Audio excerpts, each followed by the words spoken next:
bonjour et bienvenue sur Medi 1 TV. Nous sommes à l'avant-dernier jour de la campagne électorale française.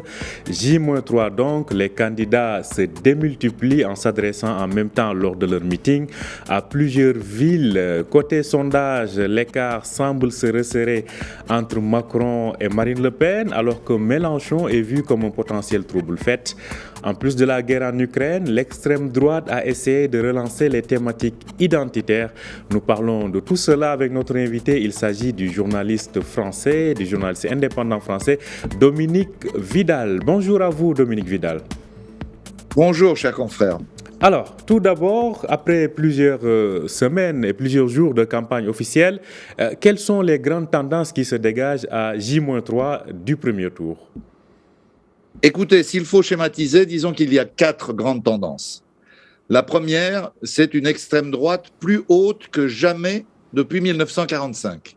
Elle dépasse les 33% avec ses 3 candidats. Ensuite, l'effondrement des 2 grands partis qui ont été les piliers de la Ve République, le Parti socialiste, dont la candidate fait 2% dans les sondages, et les Républicains, l'ancien parti gaulliste, si vous voulez, dont la candidate plafonne à 9,5%. Troisième tendance, et c'est évidemment pas une surprise, la gauche est très bas, moins de 3%, et même les écologistes en son sein plafonnent eux aussi à 6%. Dernière tendance importante, Macron est assez haut, mais en recul, avec 26,5%, c'est-à-dire qu'il n'a que 5 points d'avance pour l'instant sur Marine Le Pen. Dernière remarque, c'est moins une tendance générale qu'une prévision. L'abstention devrait être assez forte, puisque seuls 69% des sondés déclarent qu'ils sont sûrs d'aller voter. Alors, je pense que des tendances extrêmement importantes que vous dégagez là, ce qui, pour parler en termes de sondage, place Macron et Marine Le Pen en tête de peloton. Pensez-vous réellement que les électeurs ne réservent pas des surprises dimanche prochain ? Écoutez, on parle toujours de surprises parce que les médias, y compris en France, aiment bien faire un peu de suspense. Mais il est clair en fait depuis des mois, que Marine Le Pen sera opposée à Emmanuel Macron au second tour. Ce qui est effectivement nouveau, c'est que l'écart semble se réduire. C'est-à-dire les courbes entraînent un second tour plus serré. Actuellement, on parle de 54% pour Emmanuel Macron et 46% pour Marine Le Pen, mais ces chiffres sont susceptibles de bouger, d'abord d'ici dimanche et puis évidemment d'ici au second tour. Alors, on voit à l'écran Jean-Luc Mélenchon. Pensez-vous que vraiment il peut endosser ce rôle de trouble-fête ou de surprise? Comme vous, à vous entendre parler, vous excluez cette surprise-là. Mais pensez-vous que Mélenchon est toujours en course pour un fauteuil en deuxième tour? Écoutez, pour l'instant, ça paraît exclu. Il faudrait un miracle, puisqu'il a au moins 5 points de retard sur Marine Le Pen, et je ne crois pas qu'il puisse rattraper ce retard d'ici à dimanche. Il ne reste qu'un jour et demi de campagne, disons jusqu'à vendredi soir, et ensuite le samedi pour que chacun réfléchisse. Je n'ai jamais vu, en tout cas de mon expérience, et j'ai quand même vécu les présidentielles en France depuis 1965, je ne crois pas qu'une telle surprise puisse se produire. Alors, il y a aussi le cas donc du polémiste qu'on voit là à l'écran, qui lui semble avoir peut-être un peu semble être une mauvaise affaire pour Marine Le Pen. Non seulement il a grignoté des voix possibles à la droite traditionnelle, mais aussi à l'extrême droite de Marine Le Pen. Éric Zemmour dans tout cela. Écoutez, votre commentaire aurait été juste il y a un mois.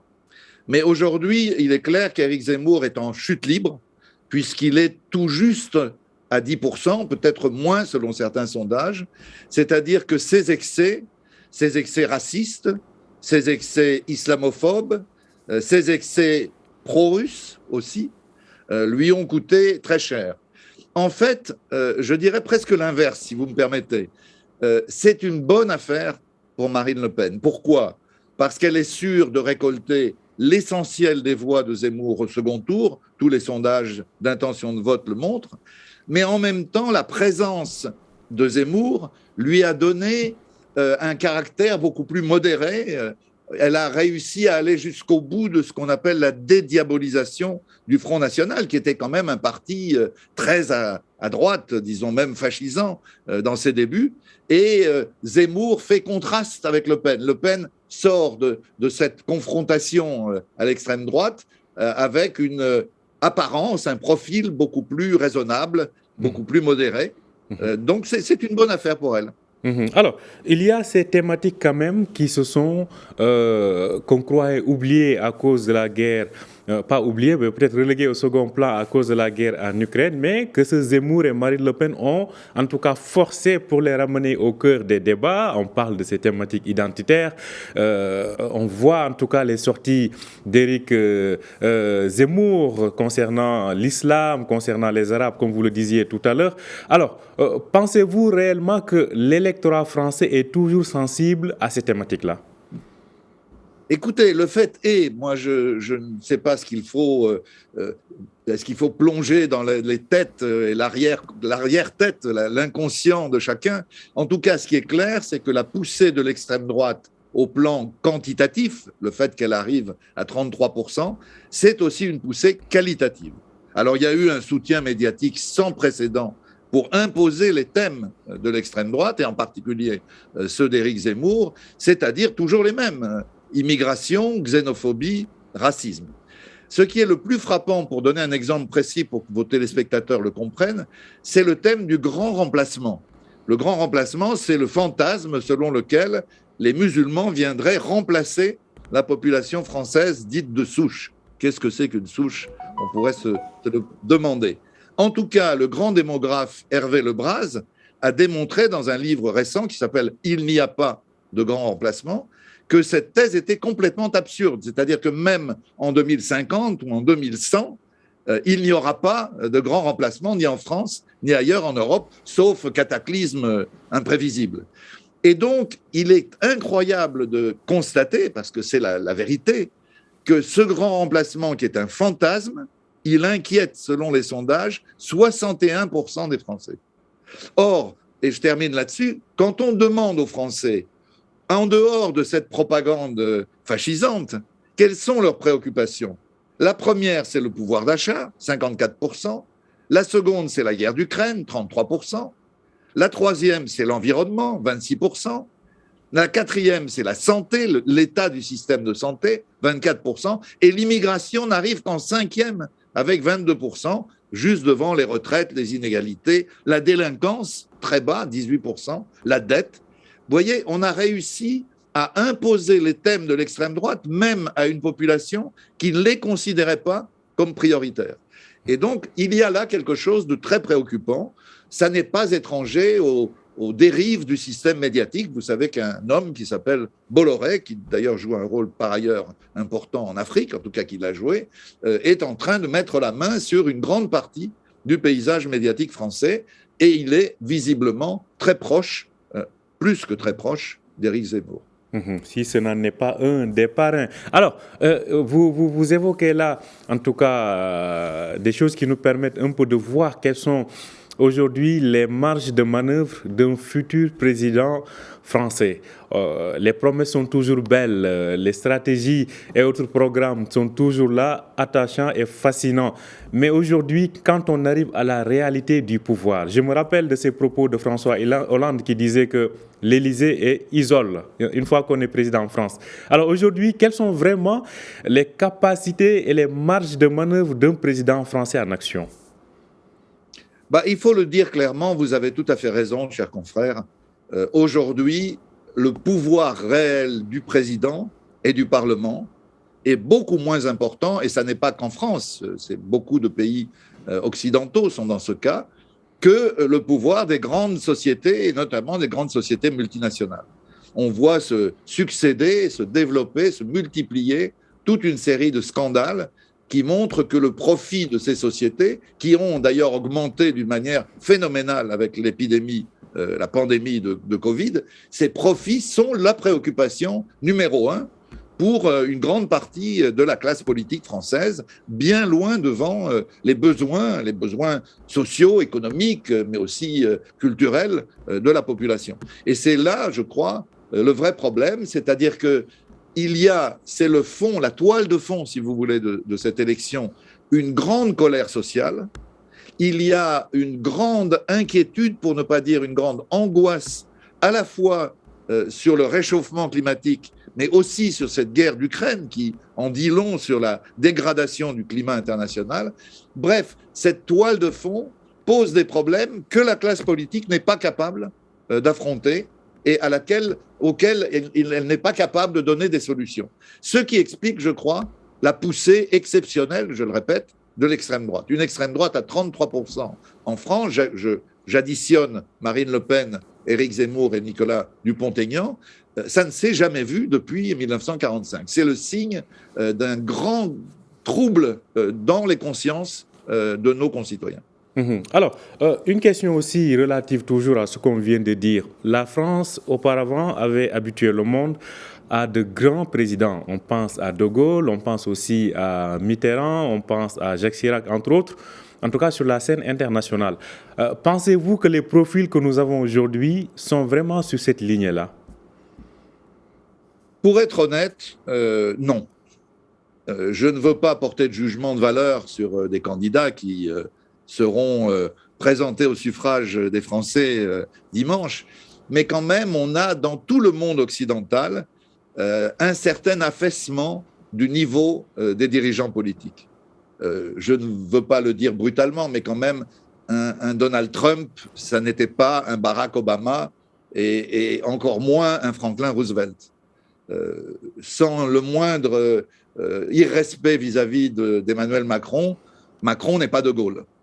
Il n'est même pas Chirac. On n'a pas vraiment, il faut le dire, je parle de l'Occident là, des hommes politiques à la hauteur des défis qui nous sont posés. Je parle du défi évidemment climatique qui est le principal. Je parle du défi international avec la guerre d'Ukraine et d'autres conflits. D'ailleurs, il faudrait parler aussi de ce qui se passe au Yémen, par exemple, ou de ce qui se passe en Irak, ou de ce qui se passe en Syrie. Bref, nous avons un déficit de grands hommes. Voilà. Un déficit de grands hommes, ce qui n'est pas donc sans conséquence sur la scène internationale et sur les relations diplomatiques. Parlons justement de relations diplomatiques. Aujourd'hui au Maroc, on attend la visite du chef du gouvernement espagnol, Pedro Sánchez, une visite de réconciliation après quelques mois ou un an environ de bruit.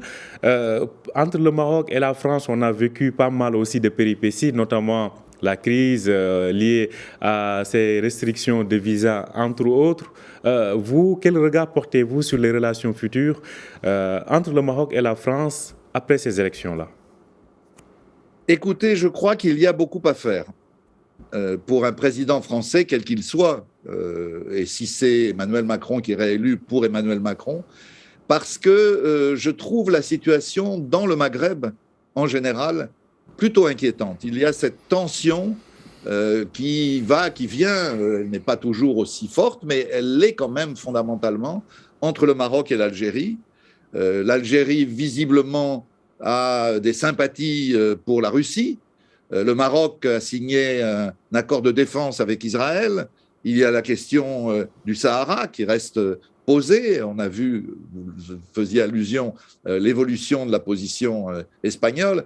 Bref, je crois qu'un président français ou une présidente française devrait travailler à l'apaisement des tensions, travailler à une coopération honnête, juste, conforme au droit international, conforme à la justice, à l'équité, avec l'ensemble des pays du Maghreb et en particulier avec ces pays frères que sont pour la France et le Maroc et l'Algérie. Alors, une dernière question, Dominique Vidal. On élargit sur le continent. On a vu que ces dernières années, la France, en tout cas, je ne dirais pas perd du terrain, parce que l'Afrique n'est pas un terrain de chasse, mais en tout cas, on sent un sentiment anti-français qui se développe sur le continent, notamment durant le premier magistère de Macron. Sur ce plan-là, que conseillerez-vous au futur président français pour mieux réparer ces relations-là? Écoutez, je crois qu'il faut que la France change de politique en Afrique, et notamment dans le Sahel. On ne peut pas continuer à penser que c'est avec la force militaire qu'on va régler des problèmes qui sont bien sûr des problèmes de sécurité, évidemment, qui sont bien sûr des problèmes de terrorisme, évidemment, mais dont la toile de fond, le background, est évidemment un ensemble de problèmes sociaux, de problèmes économiques, de problèmes de développement. Et je crois que l'échec, pour le dire clairement, l'échec de l'opération Barkhane, la faillite de la politique française au Mali, elle est significative de la nécessité de rompre avec ce qu'on a appelé longtemps la France-Afrique et qui malheureusement se survit, bien que président après président, on nous promette d'y mettre fin. Il faut effectivement mettre fin à ce rapport néocolonial que nous entretenons avec nos anciennes colonies françaises, et c'est très important de comprendre qu'il s'agit non pas de faire des opérations militaires, mais de monter une politique de développement qui permette de répondre aux besoins des populations.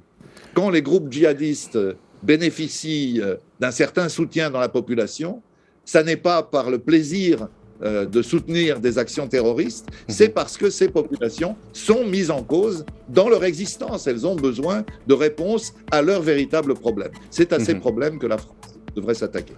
Autant de pistes donc à prendre en considération. Merci à vous, Dominique Vidal, d'avoir été en direct avec nous depuis Paris. Je rappelle que vous êtes journaliste indépendant. Vous nous parliez de ces élections à J-2, J-3 plutôt du premier tour. Merci à vous et bonne journée. Merci de votre invitation. Au revoir. Merci à vous aussi de nous avoir suivis. Je rappelle que vous pouvez retrouver cet entretien sur notre site www.medianews.com. Bonne journée, bonne suite de programme sur Média TV.